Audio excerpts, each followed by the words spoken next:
नमस्कार दोस्तों, आप देख रहे हैं अतिथि देवो भव। सबसे पहले आप सभी का हमारे इस शो में हार्दिक स्वागत है। दोस्तों आइए, आज मैं आपको मिलाने जा रहा हूं मुंबई की धरती से हमारे बीच में आई है अनुजा जी। अनुजा जी जो कि एक्टर भी हैं, मॉडलिंग भी करती हैं और योगा ट्रेनर भी हैं, और न जाने बहुत सारी और प्रतिभाएं उनके अंदर है। क्या क्या प्रतिभाएं हैं, क्या क्या जीवन में उन्होंने सीखा और क्या क्या आगे की उनकी प्लानिंग है, उन्हीं के ही जीवन से, उन्हीं की जुबानी आइए सुनेंगे। तो अनुजा जी, आपका बहुत बहुत स्वागत है हमारे शो में। ओम शांति। अनुजा जी, आप मुंबई से हैं और जैसे कि मुझे जानकारी मिली है कि आप फिल्म इंडस्ट्री से हैं। कैसे आना हुआ है फिल्म इंडस्ट्री में, सफर की शुरुआत कैसे हुई, वहां से अपनी बात शुरू करते हैं। बिल्कुल। एक्चुअली बेसिकली मैं थिएटर से हूँ। मैंने मराठी थिएटर किया हुआ है, हिंदी थिएटर किया हुआ है। हमारे मुंबई के बहुत ही फेमस पंडित सत्यदेव दुबे जी हैं, बस उनके साथ मैंने शुरू किया है अपना करियर। कब से शुरू हुआ? बहुत जैसे 15-20 साल हो गए उसको, लेकिन बीच में फिर मैं संसारिक जीवन में आई, तो इसीलिए एक्टिंग नहीं की। एक्टिंग से छोड़ के अलग उसी से रिलेटेड फील्ड से मैंने किया है, लेकिन शुरुआत मैंने तभी से की थी। मैं पृथ्वी थिएटर से जुड़ी हुई थी। वहाँ के सारे रिनाउंड डायरेक्टर्स हैं, जैसे सुनील शानबाग जी हैं, चेतन दातार जी हैं, हमारे पंडित सत्यदेव दुबे जी, उनके पास से मैंने ट्रेनिंग ली है। उनके साथ में मैं पली बड़ी हूँ, उनके साथ में मैंने एक्टिंग के सारे जो लेसन्स हैं वो उनसे लिए हुए हैं।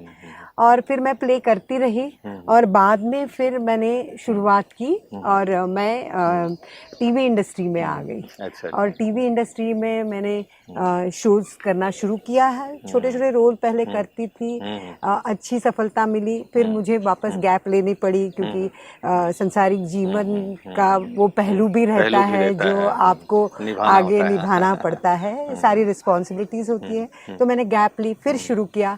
ऐसी मेरी जर्नी रही, लेकिन हर वक्त मैं इस फील्ड से जुड़ी थी, as an actor, as a producer, as a line producer, as a casting director, कुछ ना कुछ करके मैं इस फील्ड से जुड़ी रही। तो मेरा ये एक्टिंग का सफ़र है और साथ में ये भी सफ़र है, लेकिन फील्ड यही रहा।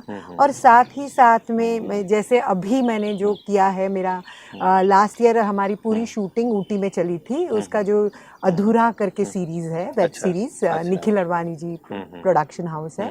तो गौरव चावला जी हैं, अनन्या बैनर्जी डायरेक्टर है, उनका ये सीरीज़ अभी मेरी अमेज़ॉन प्राइम पे अभी है।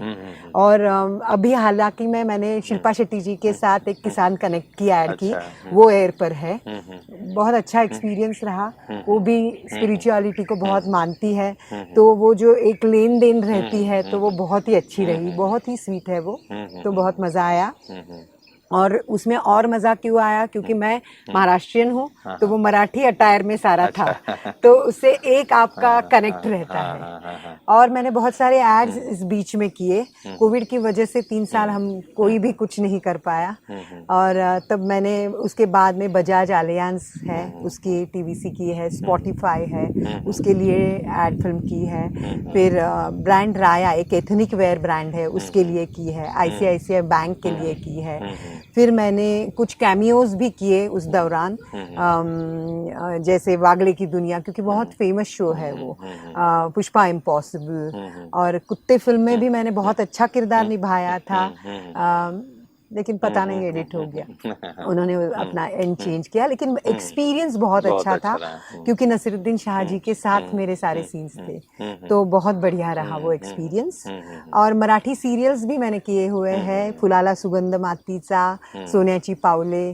तो ऐसी जर्नी मेरी चलती रही है। शोज है, वेब सीरीज है, प्लेज मैं करती रहती हूँ, और एड फिल्म्स है। तो ऐसा सब कुछ है। योगा ट्रेनर भी हैं। हाँ, बिल्कुल। तभी फिट भी लग रही हैं आप। वो एक शक्ति होती है। जब आप योगा की ट्रेनिंग लेते हैं और आप पूरी तरह से उसमें उतर जाते हैं तो आपको अंदर से लगता है। मैं आपको बताना चाहती हूँ कि योगा के साथ साथ जब से मैं यहाँ आई पहली बार 2019 में, यहाँ मतलब ब्रह्मा कुमारीज के हेडक्वार्टर ज्ञान सरोवर में ब्रह्मा कुमारीज के हेडक्वार्टर्स में यहाँ पर जब मैं पहुंची 2019 में, और यहाँ से जब मैं वापस गई, जो ब्रह्म मुहूर्त का इम्पोर्टेंस यहाँ मैंने सीखा, जाने के बाद आज तक ऑटोमेटिकली अंदर से आता है कि उठ जाओ और शुरू हो जाओ, योग करो, मेडिटेशन करो, मुरली सुनो। तो ये डिवाइन एक्सपीरियंस है। और लोग बोलते हैं कि आप ऐसे कैसे हो गए, अचानक में आप 4 बजे कैसे उठने लगे, लेकिन ये कोई ऐसा नहीं है, अंदर से आपको आता है। जब आप यहाँ अनुभव करते हैं, जब मैं यहाँ आई मुझे स्वर्ग जैसा लगा। सारे लोग यहाँ के दीदियाँ हैं और भाई हैं, उनसे जो मुझे पॉजिटिविटी मिली और इंस्पायर्ड हो गई मैं। और मैं सिस्टर शिवानी जी को भी, सूरज भाई को, सबको मैं सुनती हूँ, सुरेश ओबेरॉय जी को। तो अगर हम समझ लो कि पर्सनली वहाँ जाके नहीं अटेंड कर रहे हैं, लेकिन आज सोशल मीडिया है तो हम उनसे बहुत कुछ सीख सकते हैं। और वैसे ही मैंने सीखा और मैं योग में आई, मैं ज्ञान में आई। अनुजा जी, फिल्म इंडस्ट्री से आप हैं, आए दिन शूटिंग ये सब प्रोफेशन में तो चलता ही रहेगा। ब्रह्मा कुमारी से आप जुड़ी हुई हैं। हाँ। यहाँ के जो खान पान, यहाँ का जो भी सिद्धांत है, हाँ, वो भी आप फॉलो करते हैं? हाँ बिल्कुल। मैं आपको बताऊं, मैं सबको ताज्जुब लगता है, मैं यहाँ आई थी तब मैं थोड़ा थोड़ा नॉनवेज खाती थी, मैं झूठ नहीं बोलूँगी। यहाँ से जाने के बाद मेरा नॉनवेज बंद हो गया। और ऐसे नहीं कि लोगों को क्या लगता है कि आप ब्रह्म कुमारीज में जाते हो तो आपको जबरदस्ती, किसी भी चीज़ की जबरदस्ती नहीं है, आपको अंदर से लगता है। मुझे किसी ने फोर्स नहीं किया है कि आप मत खाओ, आप नहीं खा सकते हैं, लेकिन यहाँ से जाने के बाद मुझे इच्छा ही नहीं हुई। और आज तक 2019 में मैं आई थी, आज 2023 में मैं आई हूँ, आज तक मैंने टच नहीं किया। बहुत बढ़िया, मुबारक हो आपको। इसीलिए फिट भी ये सब बाबा की देन है। मेंटली भी फिट है, फिजिकली तो है। बाबा की देन मैं समझती हूँ। अनुजा जी, फिल्म इंडस्ट्री एक ऐसी जगह है जहाँ पर कई ना तो वहाँ दिनचर्या है ठीक से, ना तो खान पान, ऐसा मैंने सुना है, प्रैक्टिकल आपको मालूम होगा। आप कैसे मैनेज करती हैं जब शूटिंग में जाते हैं? नहीं, जैसे मैंने बोला, यहाँ आने के बाद मुझे वो आदत लग गई है कि 4 बजे आपको उठना है, तो मैं 4 बजे उठती हूँ, अपना मेडिटेशन करती हूँ, अगर समय मिला तो मुरली सुनती हूँ ब्रह्म अमृत वेला में, और योगा का थोड़ा, या फिर नहीं हुआ तो मैं प्राणायाम करती हूँ। और उसके बाद में मेरा शुरू हो जाता है रूटीन। अभी तो वेजिटेरियन बन गई हूँ, तो पूरी वेजिटेरियन, वेजिटेबल्स। बहुत बड़े एग्जाम्पल है आप इंडस्ट्रीज के लिए। ऐसे और भी कई लोग हैं निश्चित रूप से, और कई लोग भले ब्रह्मा कुमारी से भले नहीं भी जुड़े होंगे, लेकिन फिर भी उनकी लाइफ स्टाइल में पॉजिटिविटी तो है। ऐसा नहीं कि सभी लोग अस्त व्यस्त हैं, ऐसा तो नहीं होगा। कुछ लोग सुलझे हुए भी हैं। बिल्कुल जरूर जरूर। ब्रह्मा कुमारीज में आप यहाँ पर बैठे हैं, इंडस्ट्रीज या मुंबई की लाइफ, भाग दौड़ की लाइफ है ना, वो और यहाँ क्या डिफरेंस फील करते हैं? अरे क्या बात है, यहाँ मुझे स्वर्ग जैसा लगता है, क्योंकि यहाँ मौसम भी अभी बहुत ही अच्छा लग रहा है। और क्या है, ऐसे नहीं कि सिर्फ लोगों में पॉजिटिविटी है, इसके वातावरण में है। ये जो पौधे आप देख रहे हैं, उससे भी आपको पॉजिटिविटी मिलती है। जो खाना हम यहाँ खा रहे हैं, यहाँ का जो आप लोगों का जीवन है, वो हम लोग यहाँ आके जीते हैं।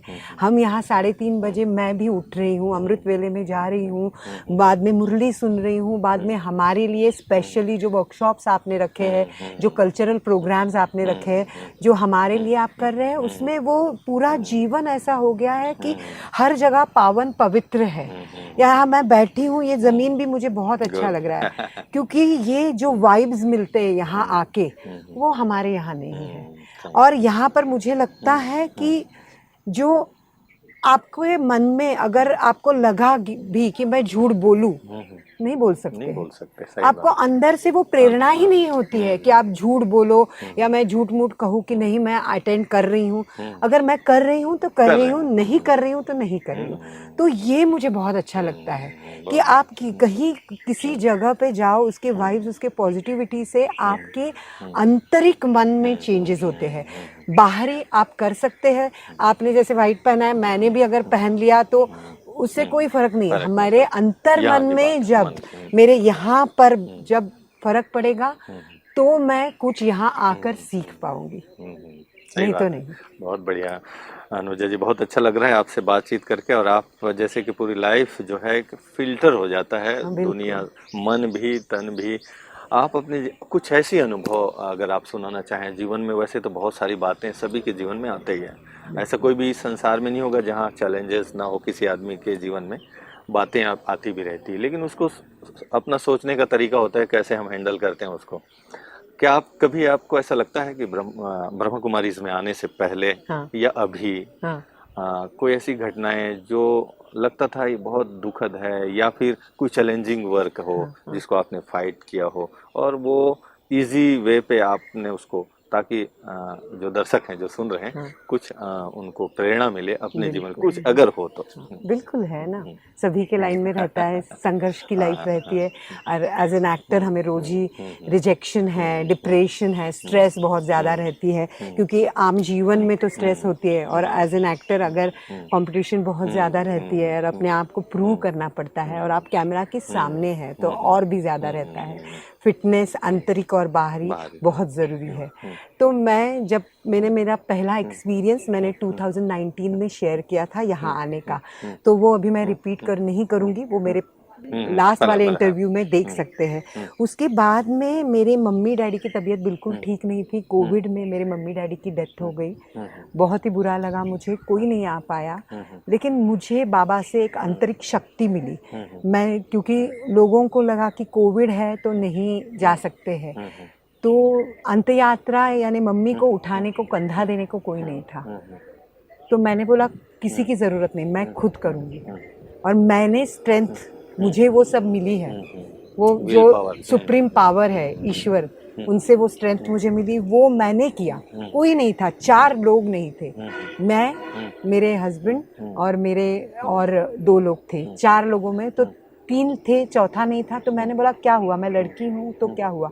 ये जो स्ट्रेंथ आपको मिलती है ना, वो बाबा से मिलती है। वाह, क्या बात है। मैंने कंधा लिया, मुझे भाई नहीं है, तो मैंने सारे विधि किए। तो मुझे इस पे कोई ये नहीं लगता है कि मैं एक लड़की हूँ तो नहीं कर सकती हूँ। और ये जो पावर आपको यहाँ आकर मिलती है, और फिर मैं ये तो, क्योंकि मैं कंटिन्यूअस ऑनलाइन करती ही रहती हूँ, आपके वीडियोस जो भी है वो सुनती रहती हूँ। लेकिन ऐसा हुआ, मुझे मन में आया महाशिवरात्रि के दौरान कि मुझे राजयोग का कोर्स वापस करना चाहिए। तो फिर मैंने सोचा कि मेरी mother in law bed ridden है, तो मुझे सुबह मैं मुरली सुनने या कोर्स करने नहीं जा सकती हूँ। तो बाबा की इच्छा देखो, गोरेगांव सेंटर की रीना दीदी का मुझे मैसेज आया कि हम महाशिवरात्रि का उत्सव यहाँ गोरेगांव में यशवंत नगर में कर रहे हैं। मैं वहीं रहती हूँ, मेरे घर से 5 मिनट में महाशिवरात्रि का उत्सव, मेरे घर से 2 मिनट में राजयोग का कोर्स। तो बाबा ने मुझे अपने पास वो बुला आ लिया। गए, और आप कैसे नहीं कर सकती हो, दिल की आवाज दिल सुन की ली। आवाज सुन ली। और ये ऐसे अनुभव मुझे आते रहते हैं। अभी भी मेरी सिस्टर का ऑपरेशन था, और एक जगह मेरी mother in law bed ridden, तो मुझे सिस्टर में मैं व्यस्त थी, और अंजलि अरोरा जो मेरी फ्रेंड है, उसने मुझे बहुत हर वक्त मेरे सारे बाबा की जर्नी में वो मुझे मदद करती है। तो उसने मुझे कहा था कि यहाँ पर आना है, तो मैंने बोला 2-2 पेशेंट है, मैं नहीं आ सकती हूँ। वो बोली हर वक्त के जैसा तू आ सकती है, आएगी। और मैं, मेरी बहन का भी अच्छा ऑपरेशन होके गई। मदर इन लॉ बहुत ही सीरियस थी लेकिन अच्छी थी, और मेरे हस्बैंड का भी बहुत सपोर्ट है मेरे इन सब कार्यों में। तो उन्होंने बोला कि तू जा। तो मैंने अंजलि को बोला, तो वो बोली कि टिकट है अवेलेबल। तो देखिए, मैंने टिकट नहीं निकाली थी, बाबा ने अवेलेबल करा दी मुझे, मैं आ गई, यहाँ पहुँच गई। तो ये अनुभव मुझे बार बार उनकी प्रेजेंस के हर आते कदम रहते पे हैं, मदद तुम्हारी मदद आती रहती है। चाहे मैं उनसे कितनी भी दूर हो जाऊं, वो मेरे पास आपको आते दूर हैं, नहीं करेंगे। वो मुझे क्योंकि छोड़ेंगे आपने नहीं। दिल से चाहा है ना एक बार, तो उनकी जिम्मेदारी बन जाती तो है। यानी ये महाशिवरात्रि के इससे तो मुझे ऐसा लगा, मैंने रीना दीदी से भी शेयर किया कि आप ही इधर आ गए, और मैंने वापस कोर्स किया। वाह वाह भाई, बहुत सुंदर। अनुजा जी, ऐसा लग रहा है आपकी बात तो सुनते ही जाएं, और बड़ा अच्छा फीलिंग के साथ आप परमात्मा के साथ कनेक्ट हुए हैं, होते ही रहेंगे। और अभी तो ये कारवां चलता रहेगा, और जीवन में बहुत कुछ और आपको अचीवमेंट तो करना ही है, क्योंकि योग्यता है। और बात पूरी हो ना ऐसा हमारे मन में है, लेकिन करना पड़ेगा क्योंकि समय की सीमा है। आप हमारे इस शो में आए हैं, आपका बहुत बहुत स्वागत है। फिर मुलाकात आपसे होती रहेगी। शुक्रिया। ओम शांति। मैं सभी यहाँ की जो दीदियाँ है, भाई है और दादियाँ है और ब्रह्म बाबा, शिव बाबा, सबकी मैं आभारी हूँ कि मुझे वो बार बार मौका देते हैं और बहुत मौका देते रहेंगे, क्योंकि उनकी कृपा है मुझ पर। तो मेरी ये जर्नी ऐसी ही चली रहे। आपको जरूर भी जरूर बहुत बहुत धन्यवाद जरूर कि जरूर। आपने मुझे मौका दिया थैंक यू। आपके शो में आने का। Thank you. Thank you. ओम शांति। तो सुना दोस्तों, निश्चित रूप से आज का ये एपिसोड आप सभी को जरूर पसंद आया होगा, क्योंकि अनुजा जी के माध्यम से आप सबने सुना कि कैसे जीवन में कई बातें भी आती है, परिस्थितियां भी आती है, समस्याएं भी आती है, जो सबके जीवन में आती है, लेकिन उसका समाधान भी है। और समाधान का एक सबसे बेहतरीन तरीका है आध्यात्मिकता, परमात्मा के साथ कनेक्शन, जो उन्होंने अपने अनुभव में बताया कि किस तरह से बातें आती है और परमात्मा की शक्ति से हम उसको इजी वे पे हम सफलता की राह चुन सकते हैं, पहुंच सकते हैं। तो आइए, आपके जीवन में भी कुछ ऐसी बातें हो तो कोई भी बातें परमात्मा के साथ शेयर करें, अनुभव करें उनके साथ का, और जीवन को खुशनुमा बनाएं। इन्हीं शुभकामनाओं के साथ फिर मिलते हैं कार्यक्रम की अगली कड़ी में एक नए मेहमान के साथ। तब तक के लिए दीजिए मुझे इजाजत। नमस्कार। ओम शांति।